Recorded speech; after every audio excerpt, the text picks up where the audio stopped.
Então é importante a gente lembrar que o álcool hoje em dia é um problema de saúde pública, né? Mais de 11% dos brasileiros têm dependência ao álcool e mais de 3 milhões de pessoas no mundo todo morrem por causas relacionadas ao álcool. Quando a gente está falando de álcool, a gente não está falando só do efeito no indivíduo, a gente está falando no efeito na sociedade como um todo.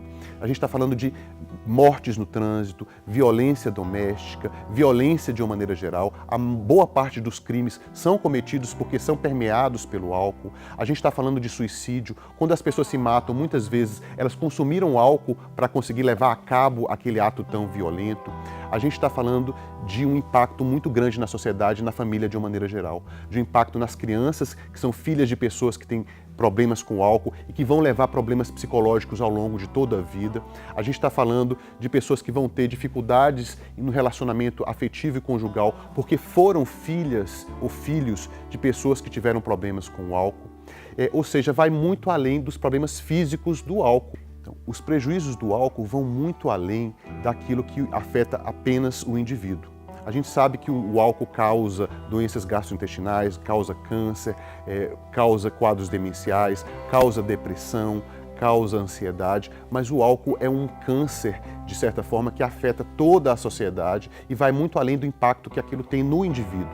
O álcool impacta o indivíduo, a família, o trabalho, impacta pessoas que não estão diretamente relacionadas com aquele indivíduo à medida em que essas pessoas morrem em acidentes de trânsito causadas pelos indivíduos que bebem. Então o álcool é um problema de saúde pública que precisa ser encarado por toda a sociedade. E eu acredito que a gente não discuta tanto o problema do álcool porque a gente normaliza o uso de álcool na nossa sociedade.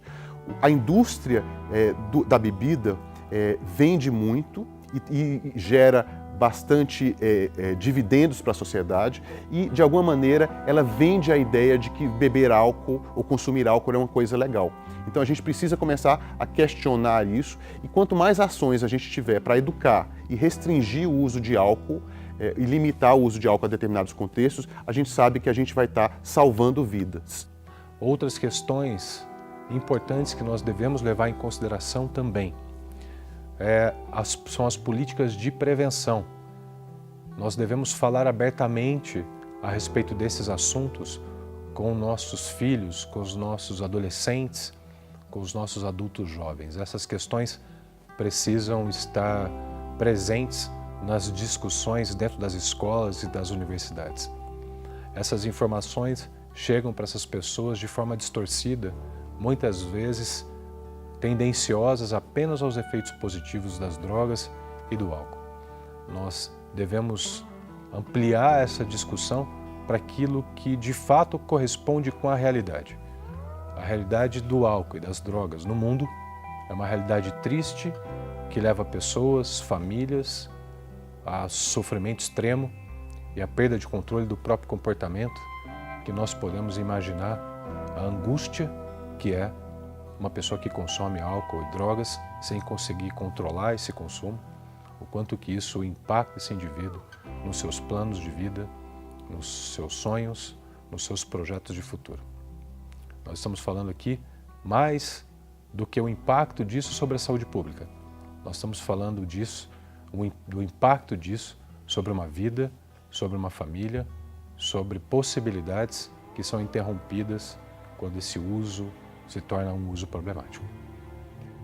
Vale a pena lembrar que, assim como outros aprendizados, o consumo de álcool e outras drogas tem sim uma solução, existe sim uma esperança para essas famílias e para esses dependentes que se julgam dependentes de álcool e outras drogas, porque a parar de usar ou a recuperação é como qualquer outro processo educacional. Ele começa com informação e passa pela necessidade de uma mudança significativa de estilo de vida, que não acontece do dia para a noite. Assim como a dependência não se instala do dia para a noite, a recuperação é um processo contínuo, que se inicia no pedido de ajuda. Hoje, muito mais do que alguns anos atrás, nós temos disponíveis tecnologias no campo da saúde que se propõem não só a educar esses pacientes para o que é um processo chamado de recuperação, por exemplo. Mas existe muita vida após as drogas ou após o álcool. Essa mensagem de esperança é uma mensagem que traduz a realidade atual.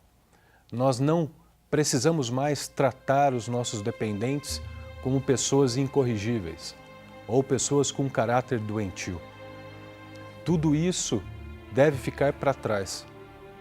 Nós devemos buscar, como seres inteligentes, buscar como seres humanos, pessoas que estamos, todos nós, nos relacionando de alguma forma, aqui, uma mensagem, uma postura de caridade, de aceitação, de entendimento, de que a dependência é uma doença como qualquer outra e que o indivíduo que está hoje doente, amanhã, se receber o tratamento adequado, poderá desfrutar de saúde, bem-estar e felicidade e voltar a contribuir com a família e com a sociedade, quem sabe até mais do que o indivíduo que nunca passou por isso.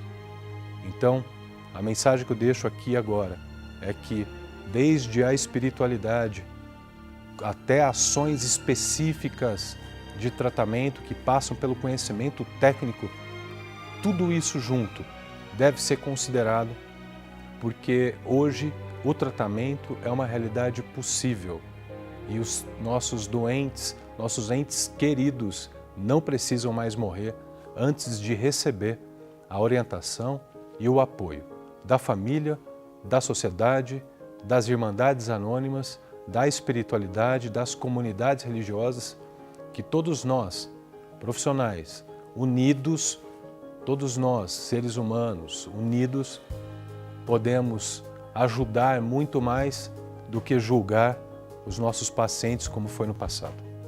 Para você que consome álcool e está percebendo que isso está tendo um impacto na sua vida, procure ajuda.